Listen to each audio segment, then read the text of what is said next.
또 이렇게 격한 환영을 또 해주셔가지고 감사합니다.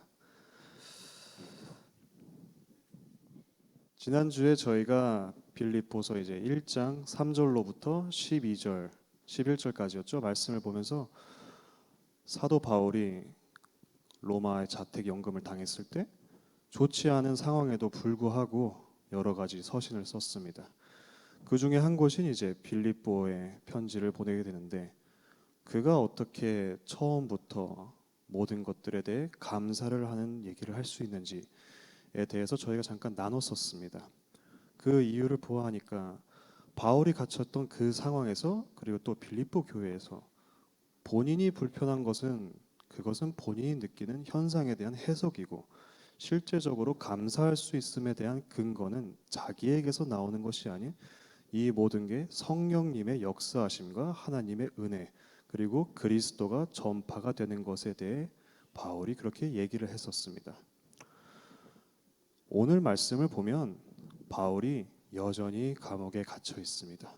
물론 가택연금이라는 형태로서 조금에 대한 자유는 있기 마련입니다. 그런데도 여전히 본인을 감시하고 있는 사람과 함께 있고, 외출도 못 나가고, 들려오는 정보도 한정적이고, 그리고 발언도 매우 조심스럽게 했어야 됐을 것입니다. 밖에서 들려오는 소식은 크게 두 가지가 있었던 걸로 보입니다.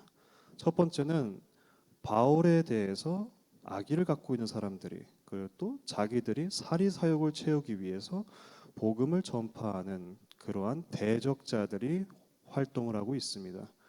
두 번째는 그리스도에게 받은 복음과 바울을 변증하기 위한 바울 공동체의 고군분투가 동시에 일어나고 있었습니다. 두 가지의 거대한 세력들이 바깥에서 영적 전쟁을 하고 있는데, 바울은 가택에 연금당해서 나가지도 못하는 이 수동적인 상황에서 큰 두 세력 사이에 낑겨져 있다고 본인이 표현을 하고 있습니다. 그리고 오늘 본문을 보면 바울은 본인의 미래 또한 불확실해 보이는 걸로 유추가 됩니다. 어느 정도는 자기가 죽을 수도 있다는 각오를 한 것처럼 보여요. 바울은 지금 삶과 죽음 사이에 낑겨져 있습니다. 이러한 거대한 양쪽 사이에 끼어져 있음은 사람으로 하여금 많은 긴장 관계를 형성하게 됩니다. 마치 단순히 도로에서 차가 막혀서 앞으로 가지 못하는 자동차처럼, 그러한 상황은 마치 일촉즉발의 그런 용광로 같은 상황에 바울이 지금 처해 있는 것으로 저희가 볼 수 있습니다. 이 긴장이라는 것은 사람을 괴롭게 만듭니다. 그것도 내가 어떻게 할 수 없는 굉장히 수동적인 상황에서 오는 이 긴장 관계는 사람으로 하여금 어떻게 보면 절망의 구렁텅이까지 놓을 수도 있게 됩니다. 제가 군 복무를 할 당시 제가 울릉도에서 복무를 했었습니다. 동해 최전방이죠. 독도 바로 옆에 있는 곳이었는데, 제가 그곳에서 헌병으로 근무를 했었어요. 근데 아무도 없는 섬에 헌병이 할 일이 뭐가 있겠습니까? 그냥 다른 일반 소총수들처럼 소초 들어가서 그냥 멍하게 하늘이랑 갈매기 보는 거로 군생을 했었는데요. 일병쯤 됐을 무렵에 야간 근무를 선임이랑 들어가게 됐었어요. 아무 일도 안 일어나는 오지니까 할 게 뭐가 있겠습니까? 그냥 농담 따먹게 하면서 여느 때와 같이 하늘이나 그냥 보고 있었습니다. 근무 언제 끝나나, 자기 전에 라면 끓여 먹어야겠다, 뭐 그런 생각을 하고 있었어요. 근데 공군이다 보니까 비행기 식별에 관한 저희가 교육을 듣습니다. 그런데 하늘을 보는데 뭔가 빨간 빛으로 껌뻑껌뻑 하면서 지나가는 거예요. 비행기가 밤에 비행을 할 때는 본인을 식별하기 위해서 빨간 빛을 이렇게 번쩍거리면서 비행을 하는데, 저는 처음에 그게 그냥 비행기인 줄 알았어요. 근데 일반적인 비행기가 이런 속도로 지나가는데 그 비행기는 이렇게 지나가고 있는 거예요, 속도가. 그래서 제가 이상하니까 선임한테 물어봤죠. 아니, 저거 누구누구 상병님, 비행기가 속도가 이상합니다.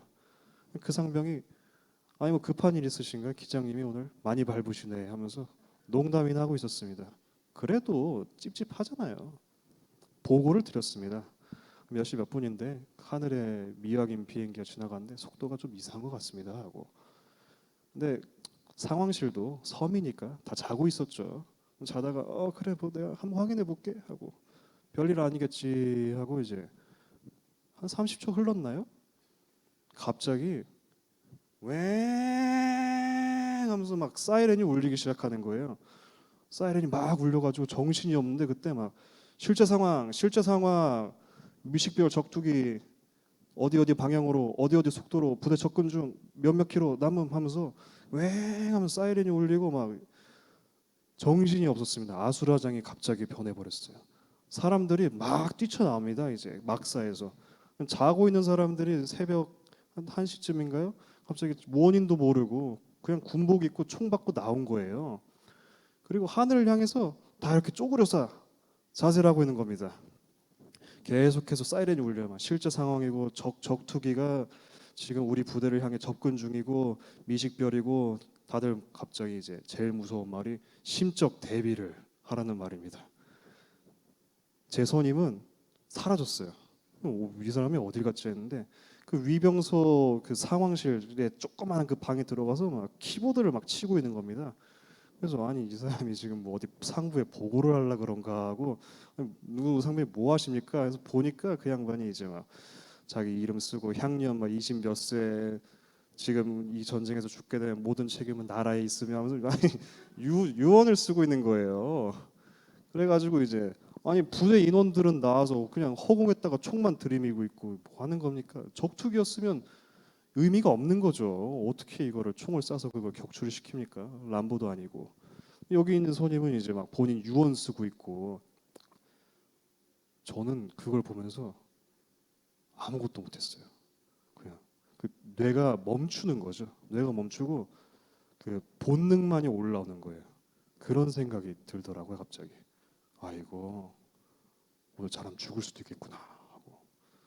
왜냐면 이제 뉴스들이 이제 주마등처럼 막 지나가더라고요. 막 북한에 이제 막 도발, 이제 폭격 이런 것들. 그러면 사상자가 나오지 않습니까? 아니 총으로 비행기를 어떻게 이겨요? 저기서 폭탄 떨어뜨리면. 몇 분 지나고 저한테는 영겁의 시간이었는데 결국에 상황이 종료가 됐습니다. 나중에 보니까 러시아 전투기들이 저희 영공을 침공한 게 맞더라고요. 근데 그때 딱 저희 전투기들도 나가가지고 경고 사격으로 360발 가량을 이제 포격을 하고 돌려 보냈다고 이제 뉴스가 보도가 되고 그렇게 이제 상부에서도 지침이 전달이 됐습니다. 뭐 그거 나중 이야기죠.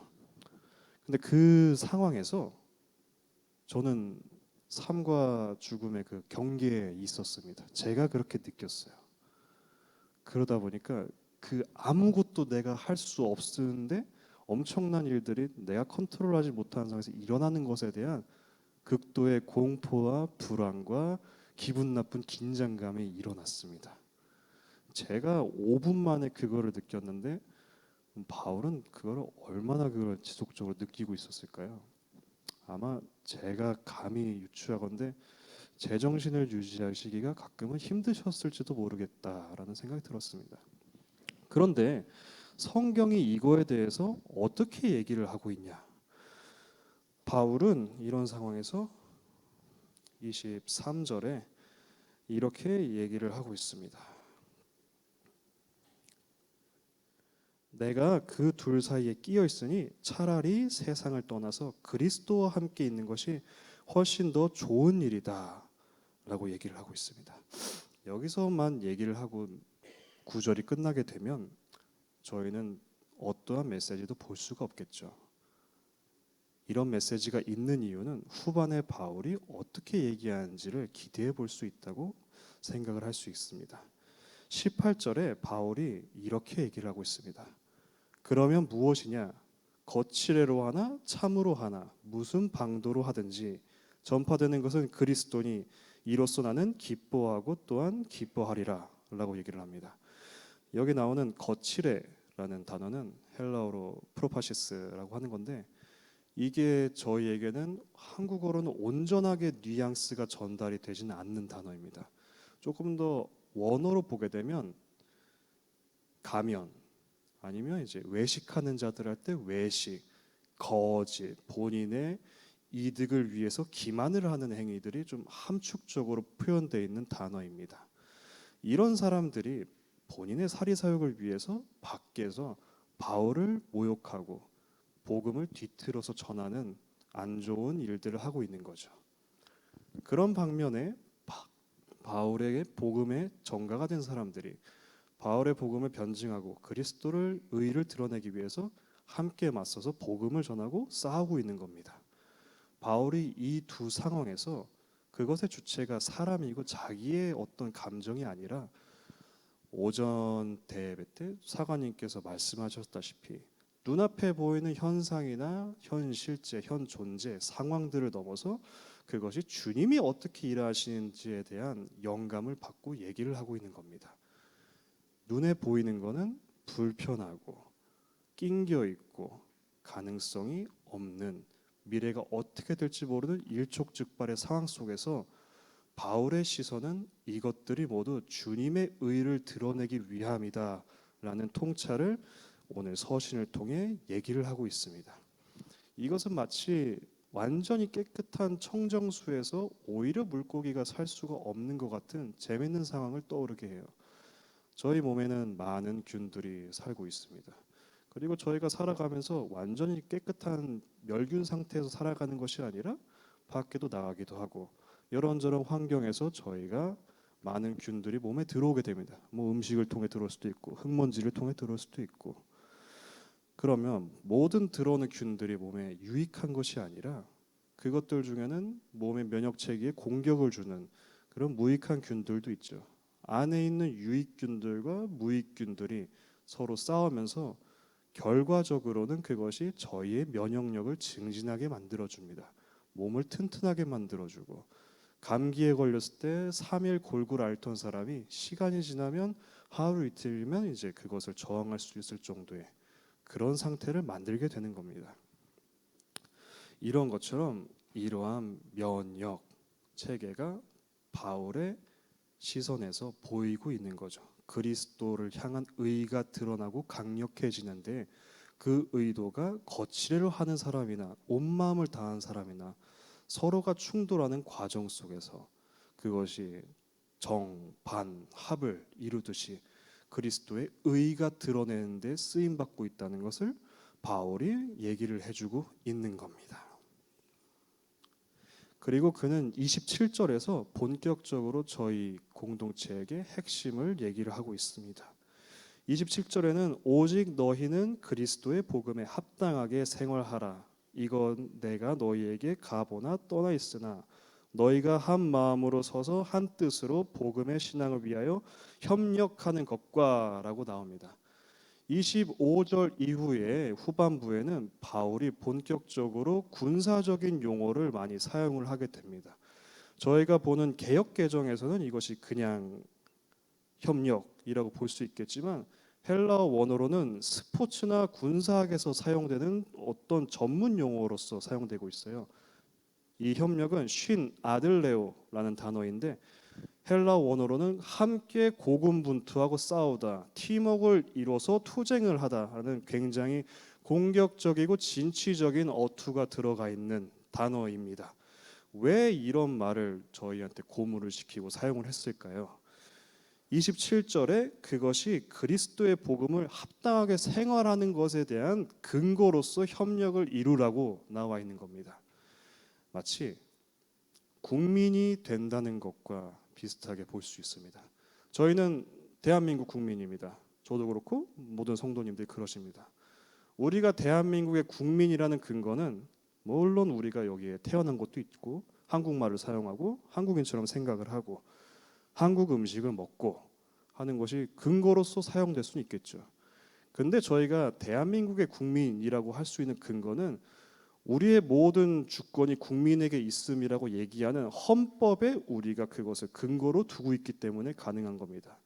우리는 우리의 정체성을 우리가 국민의 주권이라는 것을 보장해주는 헌법에서 근거를 찾게 됩니다. 그러니까 결국에 대한민국의 국민이라고 하는 것은 나는 대한민국의 헌법을 동의합니다라는 암묵적인 동의가 들어가 있는 겁니다. 그리스도인이 된다는 것은 우리가 주 예수 그리스도를 우리의 구주로 받아들이는 그 순간부터 우리의 일상은 우리가 판단하고 우리가 생각하고 우리가 얘기하는 것이 아니라 모든 판단 근거와 내 몸과 육과 영에 대한 모든 것을 주님한테 의탁하고 주님에게서 그 근거를 우리가 찾는 것을 우리가 그리스도인이 된다고 얘기하는 겁니다. 그것은 단순히 말로만 우리가 그리스도인이다 하는 것이 아닌 그리스도인으로서 요구되는 의무를 우리가 동의하는 것이 전제로 들어가는 겁니다. 어떤 것들을 우리가 동의를 해야 될까요? 주님이 주신 정업 명령을 따라야 되는 것과 주님이 우리한테 주신 새 계명들을 저희가 충실히 이행하는 것과 주님의 복음을 변증하고 주님의 의를 드러내기 위해서 대적자들과 저희가 맞서 싸워야 되는 것을 의미를 하고 있습니다. 바울이 그런 것들을 우리한테 얘기를 해주고 있습니다. 29절부터 30절까지는 바울이 그리스도를 위하여 너희에게 은혜를 주신 것이 그것을 알고 고난 또한 우리한테 받게 하려 하심이라 라고 얘기합니다. 핵심은 이 싸움에서 고난이 필시적으로 동반을 한다는 겁니다. 두 가지 고난이 나옵니다. 첫 번째는 바울의 고난입니다. 바울은 일평생을 고난 가운데서 보냈습니다. 본인의 사도권을 방어하기 위해 평생을 자기를 변호하고 변증하고 투쟁했습니다. 바울이 사도권에 대한 방어를 얘기하는 것은 갈라디아에서도 지속적으로 언급이 되고 있어요. 그런 정황을 봤을 때 바울이 사도임을 인정하지 않은 사람들이 많았습니다. 단순하게 논리적으로 생각해도 사도 바울이 예전에 스데반을 죽일 때 앞장을 섰었고 무엇보다 기독교를 박해하는 사람들 중에 한 사람이었고 다메섹으로 가는 그 거리까지 기독교인들을 박해하러 가는 길에 주님을 만나고 변화가 됐는데 이 모든 것들을 사람들이 그대로 받아들일 수는 없었을 것 같습니다. 아니 저는 봐라 원래 우리 박해하던 애가 갑자기 나와서 그리스도를 전한다니까 당연히 콧방귀가 나올 수도 있죠.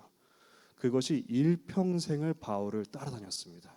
갈라디아에도 자기를 변호했어야 됐고 여기 빌립보에도 본인과 싸우는 대적자들이 있고 고린도에도 나오고 일평생을 헬라인들과도 투쟁하고 자기의 민족인 유대인들과도 투쟁하고 영적인 싸움을 하고 바울은 수많은 상처를 얻은 상태로 지금까지 복음을 전파하는 데 힘썼습니다.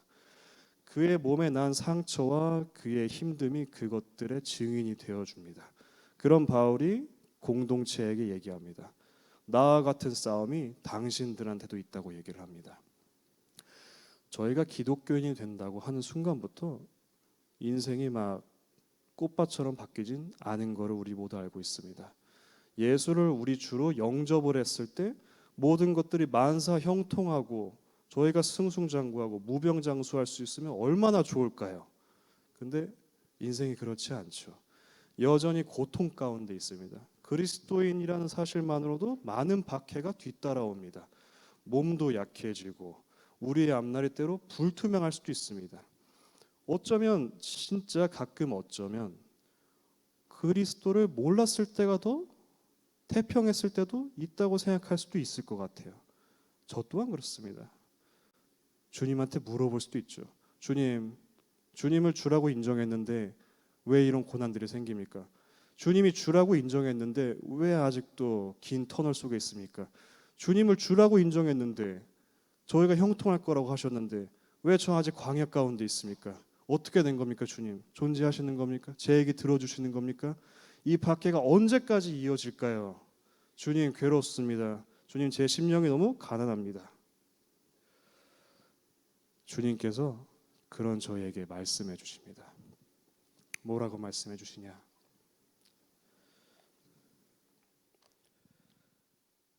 심령이 가난한 자는 복이 있나니 천국이 그들의 것이며 의를 위하여 박해를 받는 자는 복이 있나니 천국이 그들의 것임이라. 나로 말미암아 너희를 욕하고 박해하고 거짓으로 너희를 거슬러 모든 악한 말을 할 때 너희에게 복이 있나니 기뻐하고 즐거워하라. 하늘에서 너희의 상이 큼이라. 너희 전에 있던 선지자들도 이같이 박해하였느니라 라고 말씀해 주십니다. 이 박해와 고난은 온전히 저희의 것만이 아닙니다. 저희 이전의 모든 신앙의 선배님들, 선지자들 그리고 주님께서 솔선수범으로 먼저 이것들을 감내하셨습니다. 저희에게 주어진 박해와 고난과 상처가 오히려 그리스도의 의를 드러내는 대한 증인이 되어 줍니다. 욥이 고통 가운데서 하늘에 자기를 위한 변호자가 살아계시다 하셨다시피 저희의 모든 것들을 주님께서 기억해 주고 계십니다. 이 모든 것들이 저희 앞에 존재하는 저희의 영광이 아닌 주님의 의를 드러내기 위해 저희가 이 고군분투의 영적 전쟁 속에 초대받은 것을 바울이 얘기해 주고 있는 겁니다. 맞습니다. 삶은 고난입니다. 삶은 전쟁입니다. 매일매일이 전쟁이죠. 자고 눈을 뜨고 일어난 순간부터 다시 자는 그날까지 영적 전쟁에 저희가 초대를 된 겁니다.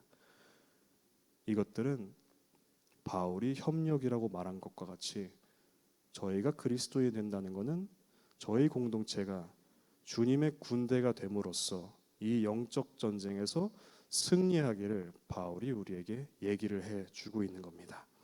왜냐하면 저희는 나그네니까요. 저희에겐 큰 상이 기다리고 있으니까 그렇게 저희는 믿고 의지하고 나아갈 수 있는 겁니다.